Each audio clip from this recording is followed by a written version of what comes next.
नमस्कार दोस्तों, मैं अनिल मानिकपुरी छत्तीसगढ़ आज तक का इस न्यूज में आपका स्वागत करता हूं।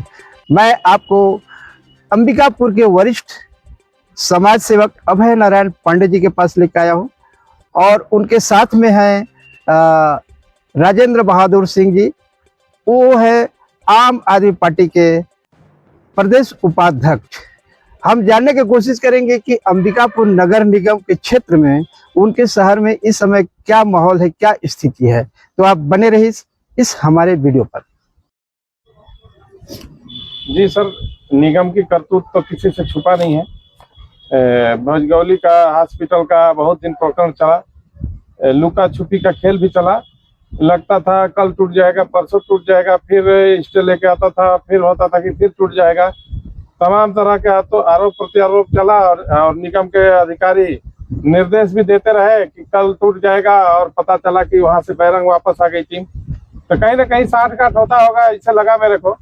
वैसे ही अभी लक्ष्मी नारायण हॉस्पिटल का भी मामला है, और उसमें भी ऐसा ही लग रहा है करतूत की आदेश होने के बाद भी ऐसे ही लिपापति हो सकता है। वो मुख्य मार्ग है और वहाँ बहुत भीड़ भाड़ वाली एरिया है, व्यस्तम मार्ग है। ऐसे जगहों पर अवैध अतिक्रमण करके अगर बड़े हॉस्पिटल या बड़ा कोई भी भवन अगर निर्माण करता है तो उस पर निगम को नजर रखनी चाहिए।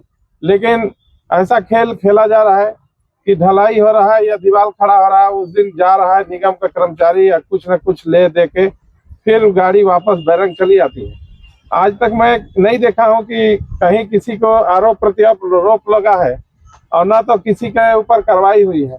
तो देखना यह है निगम को कि वहां भी लिपापोती किया जाएगा, लेन देन का खेल चलेगा, या वास्तव में कहीं कार्रवाई करके निगम अपना पुराना करतूत को लोगों के मन में ये भावना जरूर जगाने की कोशिश करना चाहिए कि लोगों का विश्वास बढ़े। लेकिन ऐसा लग रहा है कि निगम यहाँ भी लिपापोती करेगा। आदेश दिए कई दिन हो गया, अभी तक किसी प्रकार की कार्रवाई नहीं है, इसलिए जनता में शंका बना हुआ है, आक्रोश भी बढ़ा हुआ है। सिंह साहब, मैं थोड़ा सा और आपके पास आना चाहूंगा। ये क्या कारण है कि सारे हॉस्पिटल टूटने का प्रक्रिया में रहता है? इससे पहले भजिया वाली डॉक्टर का भी भवन टूटने का था, अभी लक्ष्मी नारायण हॉस्पिटल की आप लोग बात कर रहे हैं जो है, क्या कारण है ऐसा? कारण यह है कि पैसे वाले लोग होते हैं। अगर वहीं पे गरीब लोग रहते हैं, झुग्गी झोपड़ी वाले, आप देखे होंगे जेसीबी से उठा के किसी भी ठेला को, अच्छा। और ये नहीं देखते हैं कि अंदर में फल है कि फ्रूट है कि आदमी बैठा है, ले जाके और ट्रैक्टर में लाद के फेंक आते हैं। हाँ। तो कहीं ना कहीं अमीरी गरीबी का खेल है। अमीर लोग हैं, इसलिए मेरे को लगता है कि कार्रवाई होने में दिक्कत जा रहा है। अगर वही पांडे जी, आपका क्या कहना है अंबिकापुर नगर निगम के बारे में? क्या कुछ कहेंगे आप? क्या कारण है कि यहाँ नमना में भी एक हॉस्पिटल है, वो भी टूटने का कगार में था। अभी उधर गुदरी चौक में भी सुनने में आ रहा, पूरा शहर बता रही है कि वो भी टूटेगा। कब तक टूटेगा? आखिर हॉस्पिटल पे ही टारगेट क्यों है? हॉस्पिटल टारगेट नहीं है, सुनिएगा बात, समझिए थोड़ा सा। ये नगर पालिक निगम का एक योजना है। अच्छा। नगर पालिक निगम का भ्रष्टाचार का योजना है, कमीशन खोरी का योजना है, वसूली का योजना है। और ये नगर निगम जितनी फास्ट काम करती है गरीबों के लिए, मजलूमों के लिए, अच्छा। बिना सूचना बिना कुछ बताए, देखे होंगे ठेला झोपड़ी तुरंत जेसीबी और बुलडोजर ले जाएंगे, ध्वस्त कर देंगे। लेकिन इन लोगों के ऊपर इनका नियम और कानून जो है सो एकदम धृतराष्ट्र बन गए, अंधा हो जाते हैं। हाँ। कोई काम नहीं करता। तो नगर निगम 2023 से भजगौली का यही खेल खेला, 15 दिवस के अंदर तोड़ेंगे।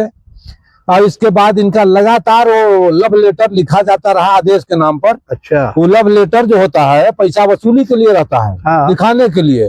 अभी तक विश्वस्त सूत्रों से प्राप्त जानकारी के अनुसार किरण भजगौली अपने अवैध निर्माण के चलते लगभग 1.5 करोड़ रुपया इन लोगों को चढ़ा चुकी है। अच्छा। और इसके बाद अभी एक और आ गया है, क्या हॉस्पिटल का नाम बताए? लक्ष्मी नारायण। अब ये तो भजगौली थे, इसमें ज्यादा लक्ष्मी इनको मिला। हाँ। अब ये नाम देख रहे हैं कि लक्ष्मी नारायण है, तो इनको लग रहा है कि भैया यहाँ तो और ज्यादा मिलना चाहिए। तो यहाँ भी अपना प्रेम पत्र लिखे हैं। उसको आदेश इसलिए नहीं कहेंगे कि आदेश यदि होता तो आदेश का पालन किया जाता है। नगर निगम का आयुक्त इतना बड़ा अगर है, आयुक्त हम बोलेंगे, अब आयुक्त नहीं तो उनको सीधे कमिश्नर बोलिए। कमिश्नर मतलब कमीशन लेने वाला। तो कमीशन या वसूली के नाम पर किया जा रहा होगा लव लेटर, तो नहीं कर सकते। इनका भी जो लक्ष्मी नारायण हॉस्पिटल का है, वो भी 29/12/2000 25 को ही आदेश जारी हुआ है। अब उसमें भी बस वही लिखा हुआ है, इनका जो रटा रहता है कि 15 दिवस के अंदर आप खाली करें, अन्यथा छत्तीसगढ़ नगर पालिका अधिनियम की धारा 1956 की धारा 307(3) के तहत आपका भवन को अवैध निर्माण को ध्वस्त किया जाएगा और 15 दिन में आप स्वयं से हटाइए, अन्यथा निगम हटाएगी तो आपसे वसूली की कार्रवाई भी की जाएगी, हटाने में जो खर्च आएगा। ये जो भवन है, भवन की बात है, जमीन किसकी है? जमीन है किसी की हो? सुनिए, आज 3 तल्ला बिल्डिंग 2 तल्ला बिल्डिंग बन गया, क्या रातों रात बन गया क्या? एक झोपड़ी या ठेला तो एक दिन में बन जाता है। आप इस बात को सोचिए। तो इतने दिन से आप क्या कर रहे थे? आप हराम का वेतन पा रहे हो क्या भैया? हम निगम से पूरा से पूछना चाहते हैं, आपके निगम के जितने भी कर्मचारी हैं, इसी बात के लिए वेतन दिया जाता है कि स्वच्छ पानी मिले, सड़क पर अतिक्रमण न हो, स्वच्छता हो, इसी बात का ना वेतन लेते हो। मतलब आपका कहना यह है कि नगर निगम चाहती है कि आप आलीशान बना लो, इसके बाद तो हम यहाँ है ही, जिस दिन आपका आलीशान बन जाएगा उस दिन हम जाएंगे तो तुम चेक और कैश पेमेंट हमको दोगे। नहीं, इनका चारागाह है, चारागाह है। जिस दिन वो नींव खोद रहा था, ये कायक तो बनाया नहीं। तो ये अगर आपसे अनुज्ञा लिया है तो आपका सबसे पहला दायित्व तो बनता है कि आप जाके देखेंगे, नींव खोदेगा तो भी अनुज्ञा के अनुरूप है कि नहीं, प्लिंथ लेवल हुआ तो भी देखेंगे। उसमें अनुज्ञा में लिखा रहता है 14-16 बिंदु में कि कब कब आप हमको बुलाएंगे, कब कब विजिट करना है। तो आपने क्या किया? और यदि बिना अनुज्ञा के बना रहा है तो आपका क्या? आप झक मार रहे हो यार। आप किस लिए बैठे हो यहाँ? सिर्फ वसूली के लिए बैठे हो क्या? दोनों बात आती है। देखिए, बात को खराब लगता है, सच्च बात जो होता है ना, बहुत कड़वा आता है। तो सच्चाई यही है कि ये वसूली कर रहे हैं और अभी जो लक्ष्मी नारायण जो है, लक्ष्मी के इंतजार में है। अब इनको चूंकि एक लक्ष्मी मुंह में लग गया है, 1-1.5 करोड़ का रुपया अब लग रहा है, इतना ही मिलेगा। अरे भैया, तो ये तो दे रहे हैं दोनों पति पत्नी जो थे, ये लोग देखिए संभाग के जिला के आपका टीकाकरण के नोडल अधिकारी थे, इसके बाद आयुष्मान के नोडल अधिकारी हैं, जिसमें ऐसा ही मतलब करोड़ों रुपया महीना में कमा लेते हैं।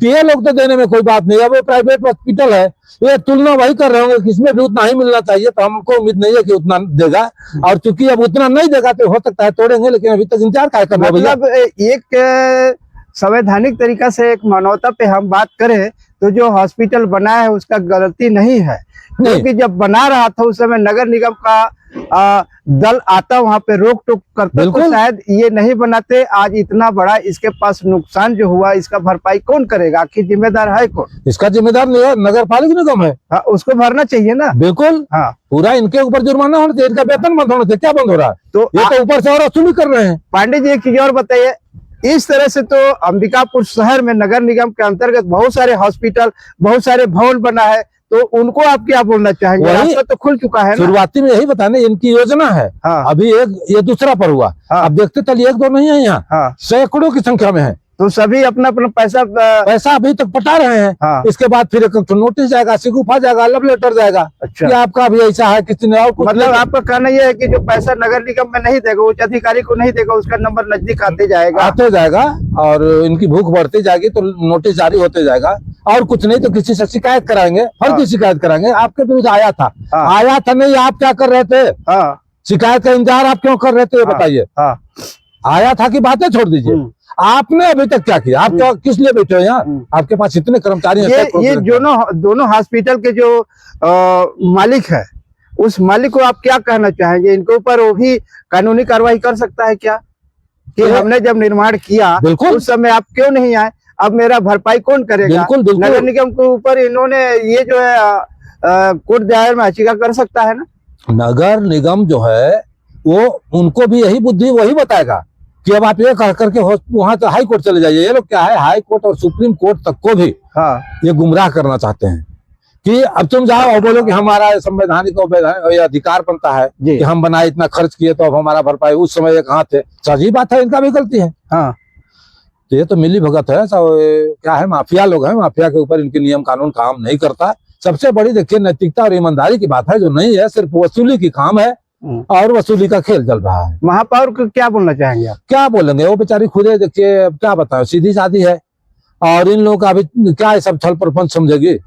और हमको तो नहीं लगता है कि मंजूषा भगत जी जो है कुछ कर पाएंगे। क्या कर पाएंगे? प्रधानमंत्री मुख्यमंत्री को क्या कुछ बोलना चाहेंगे आप? क्या बोलेंगे, सबको दिख रहा है, हमको आपको दिख रहा है क्या, उनको नहीं दिख रहा है? ये तो कहने सुनने की बात। सबसे बड़ी बात बताएं, ईमानदारी और नैतिकता यदि नहीं है, सावधान रहने की जरूरत किनको है पांडे जी? सबको सावधान रहे। आम नागरिक को देखिए जागरूक होने की जरूरत है। जो आलीशान बना रखा है, तो सभी नागरिक अगर जागरूक हो जाएंगे तो ये गलत नहीं करेंगे। जो आम नागरिक की चुप्पी और नासमझी के कारण इस तरह का अवैध कारोबार फल फूल रहा है, आम जनता जो है इनके चारागाह बनते जा रहे हैं। और कुछ बोलना चाहेंगे? और क्या, बहुत कुछ है, लेकिन धन्यवाद। अभी आप वरिष्ठ नागरिक जो अंबिकापुर से हैं, उनके द्वारा कहे बताए बात को आप बिल्कुल गंभीरता से लीजिएगा। इनका कहना है और सारे लोगों को कहना है कि बनाने वाले की गलती नहीं है। अगर बनाते वक्त ये दोनों हॉस्पिटल या फिर और भी यहाँ निर्माण भवन कराया गया है अपने अपने लिए या किसी के लिए भी कराया जो गया है भवन, उस भवन बनाने वाले की गलती नहीं है। गलती जो नगर निगम में जो बैठे वरिष्ठ अधिकारी हैं उनकी गलती है। अगर उस समय रोक दिया गया होता, नियम का पाठ पढ़ा दिया गया होता, तो आज जो बनाया गया आलीशान भवन हुआ या हॉस्पिटल हुआ, उसका रुपया पैसे का ऐसा दुरुपयोग नहीं होता। अब नगर निगम चाहती है कि हम यहाँ से शुरू कर चुके हैं और आप सब सावधान रहिए, यहाँ से शुरू हो चुका है और आप भी पैसा इकट्ठा कर रखिए अगर बचना है तो आप हमारे इस चैनल को कैसा लगा आप सुनते रहिएगा, देखते रहिएगा। जय हिंद, जय भारत, जय छत्तीसगढ़।